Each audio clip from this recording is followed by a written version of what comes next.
Hello दोस्तों, welcome to car दुनिया। दोस्तों, हुंडई वेन्यू स्टार्ट होती है 7.94 लाख रुपये से। ये है इस गाड़ी का बेस वेरिएंट ई।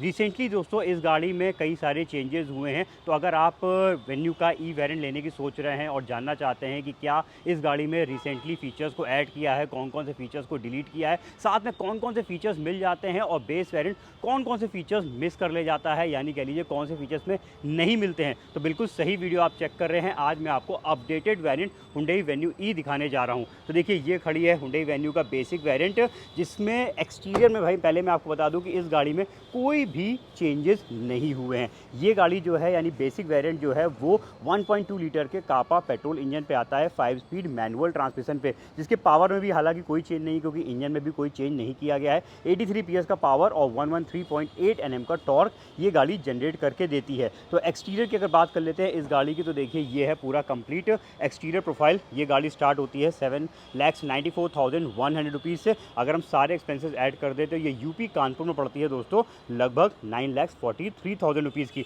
बाकी ऑफर्स भी चलते हैं, तो फाइनल प्राइसिंग के लिए मैंने तिरुपति हुंडई कानपुर के नंबर्स मेंशन कर रखे हैं, तो आप कॉन्टैक्ट करके बेस्ट प्राइस पे हुंडई वेन्यू हो या फिर हुंडई की कोई भी गाड़ी हो परचेज कर सकते हैं। तो चलिए फटाफट इस गाड़ी का पूरा एक एक्सटीरियर लुक दिखाते हैं और जो भी चेंजेस हैं वो गाड़ी के अंदर की तरफ है। तो देखिए, ये है इस गाड़ी का फ्रंट लुक, जिसमें टॉप मोस्ट वेरिएंट वाली ही ग्रिल, डार्क क्रोम वाली ग्रिल आपको देखने को मिलेगी। स्किड प्लेट्स भी इस गाड़ी पे सिल्वर फिनिश की दी हुई है।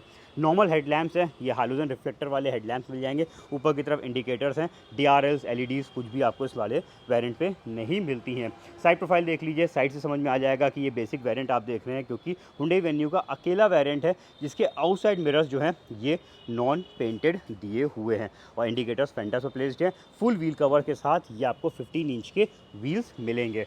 हैंडल जो हैं ये आपको बॉडी कलर्स में मिल जाएंगे इस गाड़ी में। रूफ रेल्स कवर नहीं होती हैं। ऊपर साइड पे अंटीना ज़रूर मिल जाएगा, अभी फ़िलहाल लगा नहीं है। इसमें एक छोटा पोल टाइप अंटीना लग के मिलता है। पीछे वाला लुक कंप्लीट आप इस गाड़ी का देख लीजिए, जिसमें कनेक्टिंग वाली LED टेल लैंप्स नहीं आते हैं इस वेरिएंट, या फिर इसके ऊपर एक S वेरिएंट आता है उसमें भी नहीं दिए हुए हैं।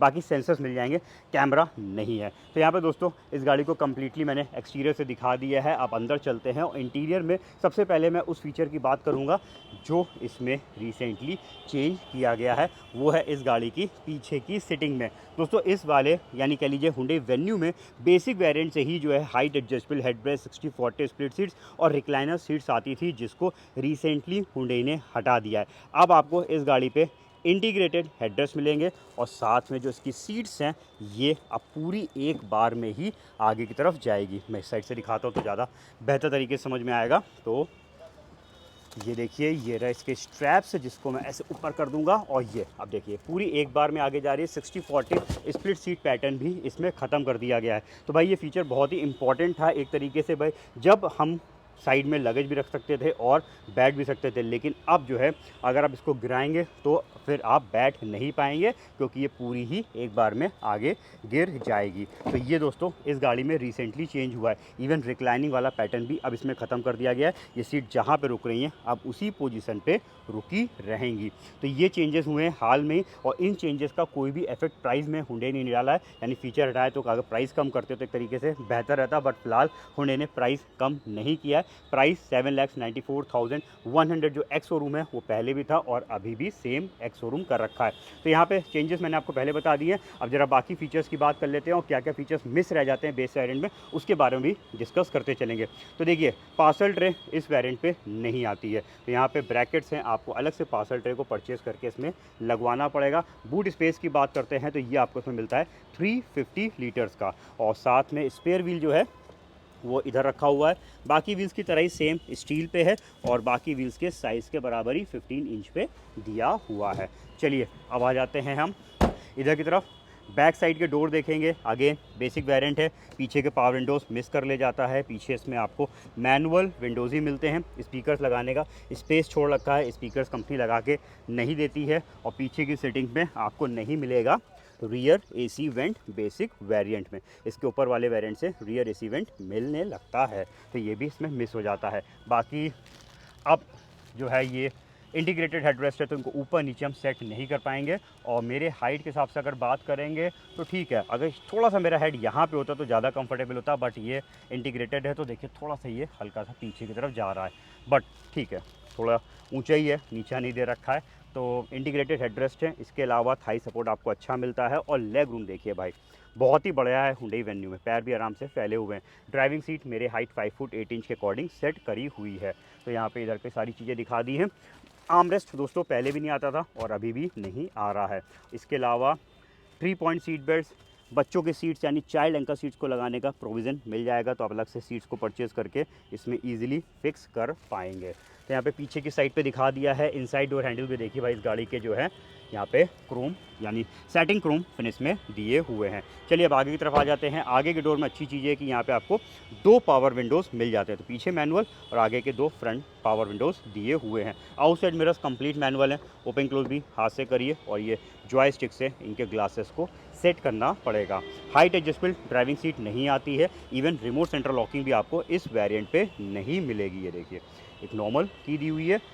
मैनुअल सेंट्रल लॉकिंग एक बार देख लेता हूँ मैं, हाँ ये है मैनुअल सेंट्रल लॉकिंग है, तो ड्राइविंग साइड से डोर पे जब ऑपरेट कर रहे हैं तो बाकी डोर के लॉक्स भी ऑपरेट हो रहे हैं। चलिए तो यहाँ पे की नॉर्मल दी हुई है, आगे भी स्पीकर्स लगाने का प्रोविज़न छोड़ रखा है। अंदर तरफ बैठेंगे और जब इस गाड़ी के अंदर बैठेंगे तो भाई अंदर भी आपको समझ में आएगा कि आप एक बेसिक वेरिएंट में बैठे हुए हैं, क्योंकि म्यूज़िक सिस्टम मिसिंग है। यहाँ पे म्यूज़िक सिस्टम आपको अलग से परचेज़ करके लगवाना पड़ेगा, स्पीकर्स भी लगवाने पड़ेंगे और छत पे सिर्फ एंटीना दिया हुआ है, तो ये सेट कंप्लीट आपको परचेज़ करना पड़ेगा। एसी मैनुअल यूनिट वाला दे रखा है।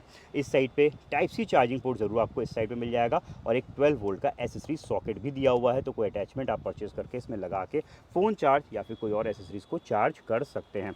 इस साइड पे आपको कप होल्डर्स मिल जाएंगे और आगे आर्म रेस्ट भी नहीं है भाई, तो यहाँ पे हाथ रखने का कोई प्रोविज़न नहीं दिया हुआ है, तो ये फीचर भी अपर वेरिएंट मिल जाता है। बहुत ही यूज़फुल फीचर है। रियर एसी वेंट के साथ आता है, इसमें रियर एसी वेंट भी नहीं है, इस वजह से आगे की तरफ आर्मरेस्ट भी नहीं दिया हुआ है। चलिए स्टीयरिंग देख लीजिए, नॉर्मल स्टीयरिंग है। ये वाले जो कंट्रोल्स दे रखे हैं ये इसके क्लस्टर के लिए हैं और म्यूजियम नहीं है, इस वजह से स्टीयरिंग माउंटेड कंट्रोल्स भी नहीं है। क्लस्टर इन्फॉर्मेटिव है, अपर वेरिएंट की तरह ही दिया हुआ है, जिसमें आपको काफ़ी सारी चीज़ों को हम कस्टमाइज़ कर सकते हैं। यहाँ पे काफ़ी सारी इन्फॉर्मेशंस भी हम देख सकते हैं, माइलेज है, इंजन रनिंग टाइम है, ट्रिप मीटर हो गया।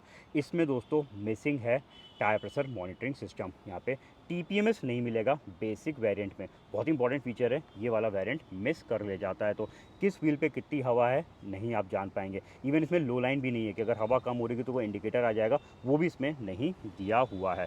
ट्रैक्शन कंट्रोल वाले फीचर जरूर आपको इसमें मिल जाएंगे। Electronic stability program, vehicle stability management इसमें दिया हुआ है, साथ में हिल असिस्ट कंट्रोल भी इसमें दे रखा है। चलिए स्टीयरिंग पे एडजस्टमेंट फीचर दिया हुआ है, तो आप अपने हिसाब से स्टीयरिंग को टिल्ट पोजीशन पे सेट कर सकते हैं। सेफ्टीज़ में कोई कॉम्प्रोमाइज़ नहीं है, बेसिक वेरिएंट से ही 6 एयर बैग वाली सेफ्टी मिल जाती है, तो कर्टेन एयर बैग्स भी हैं, फ्रंट में भी एयर बैग्स हैं और ये साइड में भी एयर बैग्स दिए हुए हैं। चलिए अब और चीज़ें देखते हैं। तो भाई सेफ्टी कॉम्प्रोमाइज़ सिर्फ एक तरीके से कह सकते हैं कि इसमें TPMS नहीं दिया है, बाकी सारे सेफ्टी फीचर्स आपको मिल जाएंगे। इस साइड पे नॉन कूलिंग फीचर वाला ग्लव बॉक्स प्रोवाइड किया गया है। इधर डे नाइट फीचर वाला इनसाइड रियर व्यू मिरर है और इस साइड पे मिसिंग है आगे की लाइट। सिर्फ भाई बड़ी दूर की तरफ यहाँ पे पीछे दे दी है लाइट, आगे वालों के लिए कोई भी लाइट नहीं दे रखी है। इसमें एक वेरिएंट आता है E+ के नाम से, जिसमें आगे लाइट भी है और सनरूफ भी है, बट वो इसके थोड़ा सा और महंगा हो जाएगा, थोड़ा सा आपको और एक्स्ट्रा पैसे पे करने पड़ेंगे। सनरूफ भी उसमें मिल जाएगी। फिलहाल मैं भी बिल्कुल बेसिक वेरिएंट E आपको चेक करा रहा हूँ। तो यहाँ पे दोस्तों ये है इस गाड़ी के फीचर्स और जो भी कमियां हैं वो मैंने बता दी हैं। बाकी अगर ट्रांसमिशन की बात करते हैं तो ये 5 स्पीड मैनुअल पे ही आती है और सिर्फ पेट्रोल कापा इंजन पे मिलती है। रिवर्स का डालेंगे सिर्फ सेंसर्स का, यहाँ पे देखिए डिस्प्ले आ रहा है, इसमें कैमरा भाई जब सिस्टम ही नहीं तो कैमरा कहाँ से होगा। तो ये है दोस्तों हुंडई वेन्यू का बेसिक वेरिएंट E। जिसमें चेंजेस की बात करेंगे तो भाई पीछे की सेटिंग में चेंजेस किए गए हैं। पीछे की सेटिंग्स पहले जितनी कंफर्टेबल थी अब एक तरीके से कह लीजिए उतनी कंफर्टेबल नहीं है इस सेंस में, क्योंकि हाइट एडजस्टेबल हेडरेस्ट नहीं है। बाकी सीटों की बनावट और जो कंफर्ट, बैठने का कंफर्ट है वो सब एज इट इज़ है। आर्मरेस्ट पहले भी नहीं था और अभी भी नहीं दिया हुआ है। इन चेंजेस से प्राइस भी हुंडई ने कोई कम नहीं किया है, प्राइस एज इट इज़ है जैसे पहले था। बाकी मिसिंग क्या रह जाता है भाई, बहुत बेसिक चीज़ है। इसमें म्यूजियम नहीं है, ये आपको लगवाना पड़ेगा। पीछे के पावर विंडो नहीं है, आप चाहें तो भाई आफ्टर मार्केट फिट करा सकते हैं। रिमोट सेंट्रल लॉकिंग नहीं है और आउटसाइड मिरर्स कंप्लीट मैनुअल दिए हुए हैं। तो इतनी टोटल इस गाड़ी में कमी है। सेफ्टी वाइज ये गाड़ी पूरी फुल सेफ्टी वाली प्रोवाइड कराती है। 6 एयर बैग ट्रैक्शन कंट्रोल वाली सेफ्टी मिल जाती है। तो कमियाँ अच्छाइयाँ सब मैंने आपको बता दी हैं दोस्तों। हुंडई वेन्यू में E वेरिएंट पे जो डिसीजन हुंडई ने लिया है, सीटों को लेकर जो चेंजेस किए हैं, उसके बारे में आपकी क्या राय आप हमारे कमेंट सेक्शन पे पे लिख सकते हैं। ऐसे यूज़फुल वीडियोज़ देखना चाहते हैं, इन्फॉर्मेटिव वीडियोज़ देखना चाहते हैं, आपने अभी तक कार दुनिया चैनल को सब्सक्राइब नहीं किया तो भाई जाने से पहले फटाफट सब्सक्राइब करके बेल आइकन ज़रूर से प्रेस कर दीजिएगा, जिससे हमें सपोर्ट भी मिल जाएगा और आने वाले वीडियोज़ के नोटिफिकेशन भी आपको मिल जाएंगे। बहुत ही जल्द मिलते हैं अपने नए रिव्यू के साथ, तब तक के लिए अपना रखिए ख्याल। Thank you.